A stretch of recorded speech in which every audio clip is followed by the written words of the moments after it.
Hey everybody out there, it's Alabama Deep. I'm coming back at you.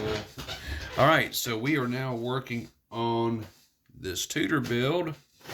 I couldn't wait just a little bit. I got my hot little hands on this movement.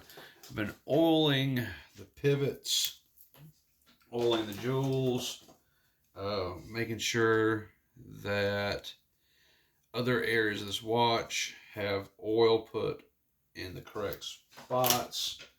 Because I have noticed that the movement was lagging just a little bit. But other than that, I haven't had a whole lot of problems with this movement. It's moving pretty well so far. I know in time, for sure, it's going to need a complete service, but I don't believe that's going to be this year. I think it has a little ways to go before it needs that. I think it received special attention back in the day, and I think we're just fine as far as it running goes. So here we are now. We're looking at this watch, and first thing right off the bat, I want to do, and the easiest thing to do, is I want to go ahead and get these dial dots on here. I do see that this nice pretty dial has had its feet removed at some point in time. Either they were broken off, put on another watch, or another movement. I don't really know what happened. So all I can really say is that it was not good. I don't have the ability or capability right now to solder new feet on it. That will be a step coming up when I buy the actual materials and instruments to do that. That I will start getting into that, and I will be experimenting on new dial feet. But for right now, we're going to go ahead and we're just going to go with what I know, and that is dial dots, dial dots, dial dots. So I bought a whole pack of these. These are very cheap dial dots, rectangular strips. Perhaps they had another purpose at one point in time. I honestly do not know. But nonetheless, here it is right here, right now. And I'm starting to put them on. Now, I want to make sure that I do get that far enough away from the canyon pinion and the other works of the watch here. I don't want those getting too close and stopping it from telling time. So I'm edged out a ways. Let's see here. I do have a dial dot here. I'm missing a piece for this watch too that I will need to find. Right now, I don't see it as necessarily anything major, but I do think the watch could lag in operation from it. But I think we're going to be okay. There should be a cover right here. I don't see that cover for it. So I am going to be on the lookout for one of those. This is just a typical ETA movement.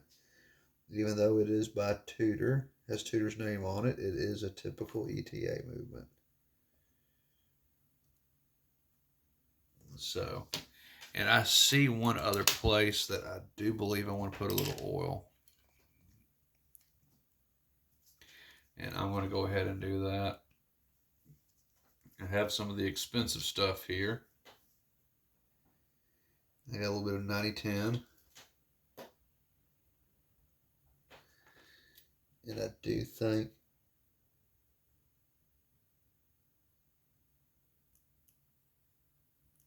think I want to put some there. And I want to put some there so as the main spring barrel goes around, it will lubricate a little bit into the rest of it.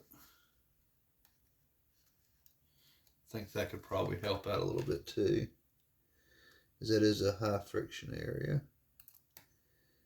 Okay. Oh, there we go. I think that's more than enough dial dots to get this on here. So I'm going to go ahead and put this on.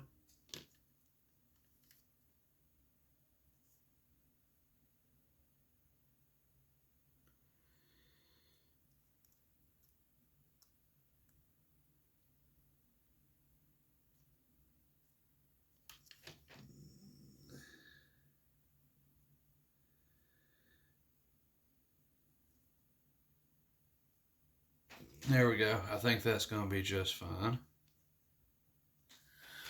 And now we can come in for a closer look on what we're doing.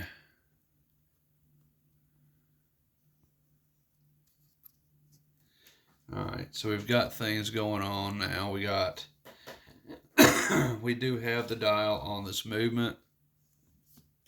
And of course, now we're going to start working on some other things to it. Like I said, I have everything I think I pretty much need. So I'm going to go ahead and put this up here. There we go.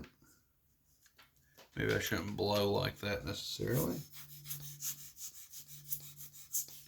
Should be better like that. Okay, so I've got this going on. I got to reloom some of these hands.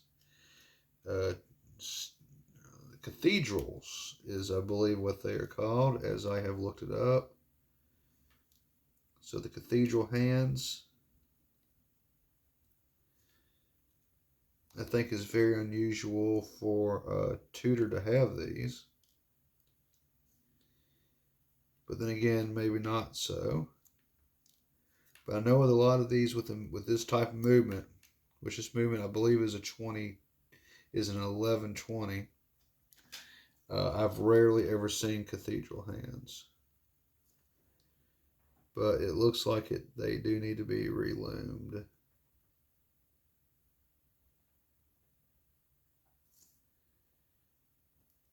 So there we go. We got some hands right there.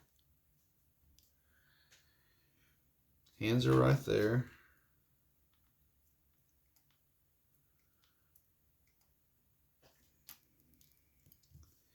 Now I do have some. Oh goodness! As I'm looking at this hand right here, this hand does have some loom on it. This is some old radium loom. We'll just do it off to the side right here. We'll just do it like this. I really don't want to take this off. I hate to remove any original pieces of a Tudor watch and take it off and redo it. I mean, I don't believe in that. I would love it to stay. However, I don't think it can. And I don't think it can simply because of the fact that it won't look right with the rest of the watch. And I'm fixing to reloom this. And after I reloom parts of it, the other part's going to be original, and it just won't go. So I am going to come in here, unfortunately.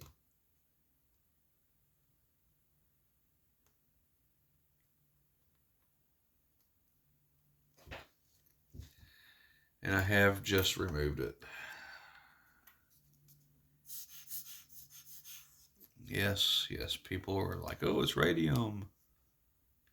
Well, it's okay. Radium's not going to hurt you too much. This is nothing that radium's going to hurt you on this one.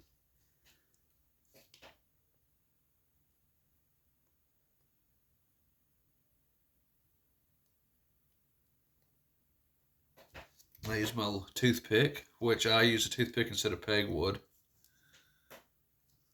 So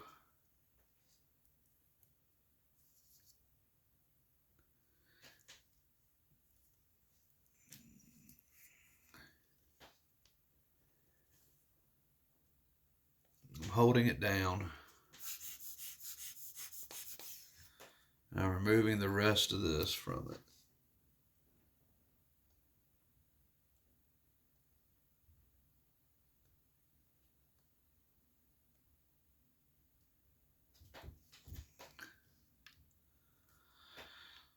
Okay.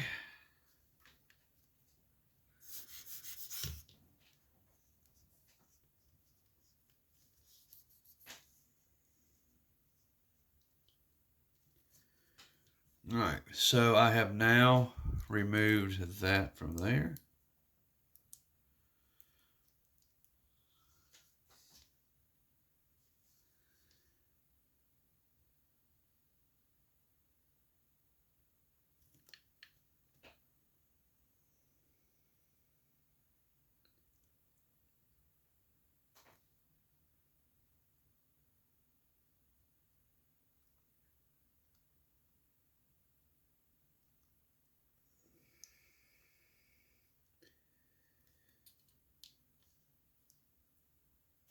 Okay, so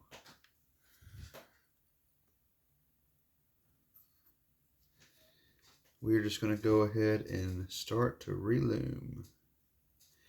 Now I really hate this stuff on here. It sticks. My gloves and cots just stick to this stuff.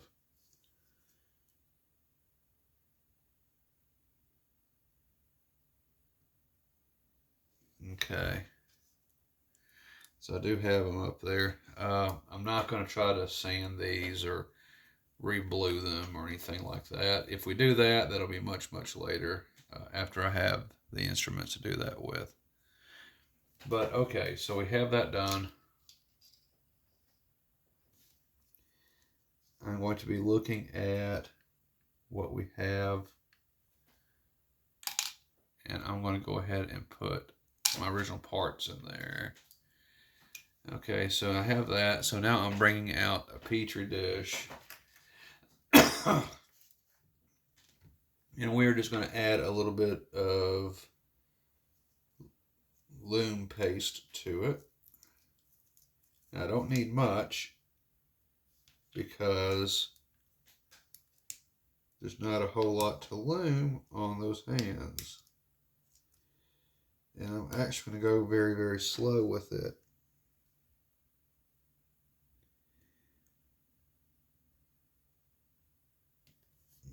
I think that little dot is all that I really need. Isn't that insane? Okay, so, whew, the smell. Okay, now I'm bringing out my own version of loom, and I'm going to tell you why. If you can give me just a minute, folks, I'm going to show you exactly why I'm going to use this stuff. I'm making it a little bit darker in here, so bear with me. I'm going to stick this up to the light just for a little while. Okay. So it is indeed picking up some energy from there. I'm coming over here to my light. And in a minute, I'm about to turn my light off and turn it back on. And in the dark, you're going to see my own version of it. So this is as close to Rolex's loom that I can do so far. I made this myself. It glows very bright, extremely bright. So I made that myself. It is wonderful. It's actually a little bit more of a aqua green color than what it is on camera. But nonetheless, it's very pretty. It's very powerful stuff. And I did make it myself, mixing some things together. And I'm trying to recreate Rolex's loom, of which I think I did a pretty darn good job of. I think I was able to reproduce Rolex's loom quite well. Okay, so I do have this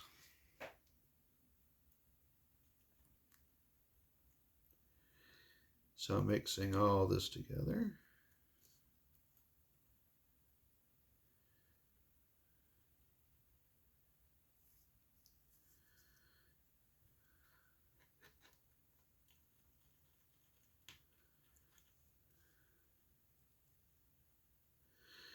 There's a little bit of that. I might use just a little bit more.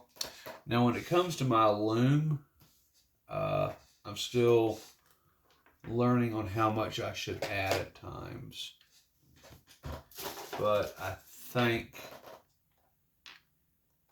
that as far as creating it, I did rather well. So I'm going to add just a little bit more powder to this. I think this should be a little bit thicker than what it is. There we go. That may be too much, actually. So let me go ahead and just mix this all in. Yeah, that may be way too much. Ouch, Jim. Yeah, I know. Goofed up on it just a little bit. So, big pile of it came flying out of it. Out of my little test tube. Not so good. But I think this will help out a lot. Because I can mix this all together. I should have a pretty good consistency. And when this dries, I think we'll be okay. So, yeah. Let's let everyone see the fun.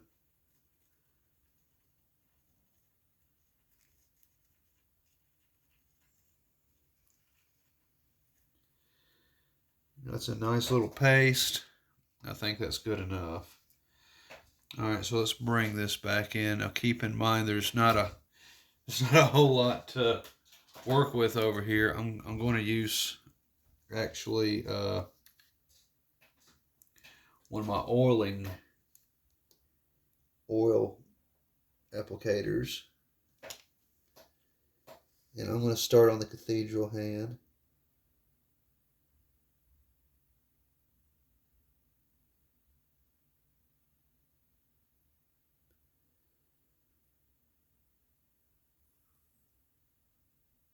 There we go.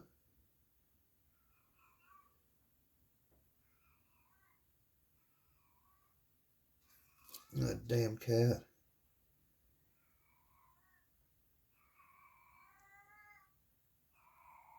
Okay, we're going to leave it just like that.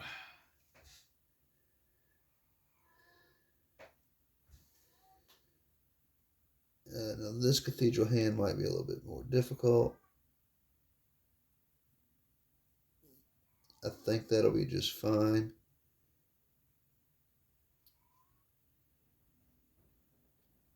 There we go. I think I'm going to go with that on there. Now let's go to another one here. As I am using my optics.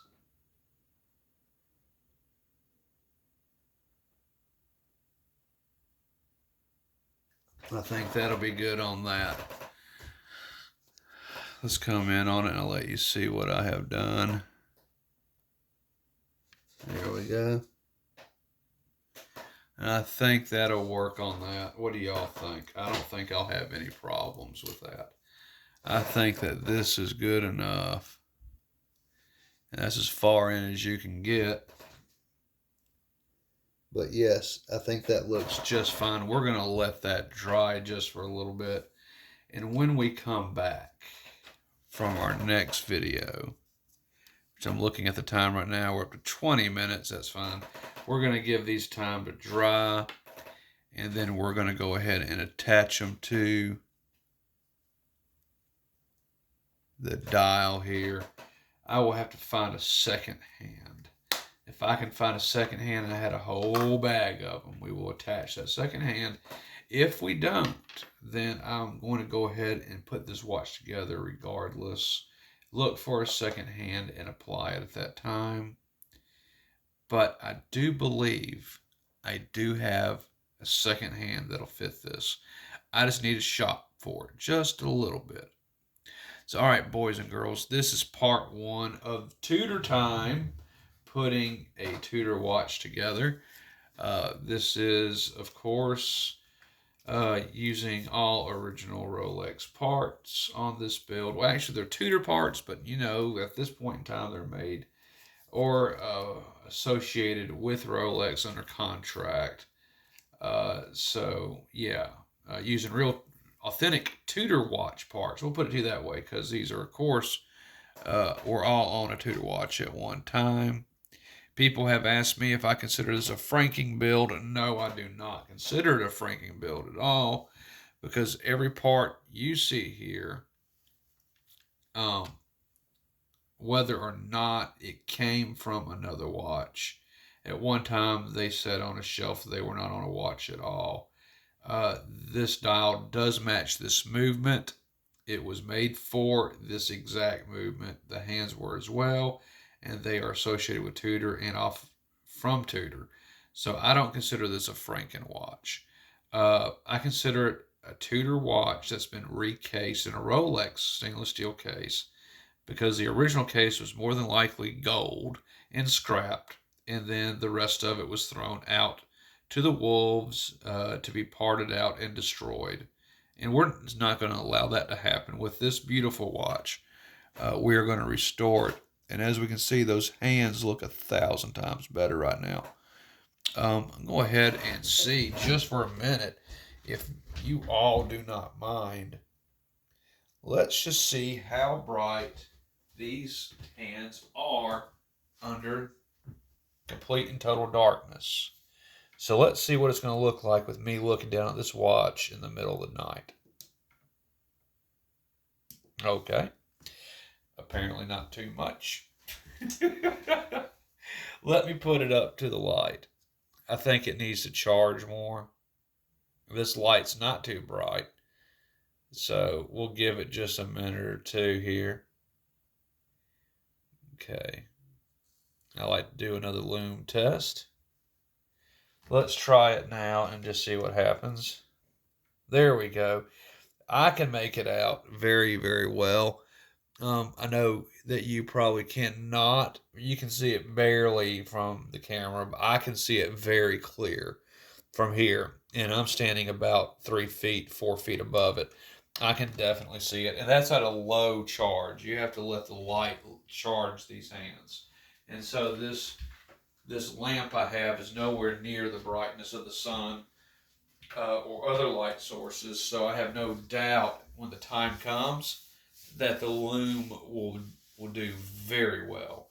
And we're actually going to do a lume check on it after it is completely assembled and we have it together and running and put on my wrist. I cannot wait for that. But I'm very, very happy with the way the hands look right now.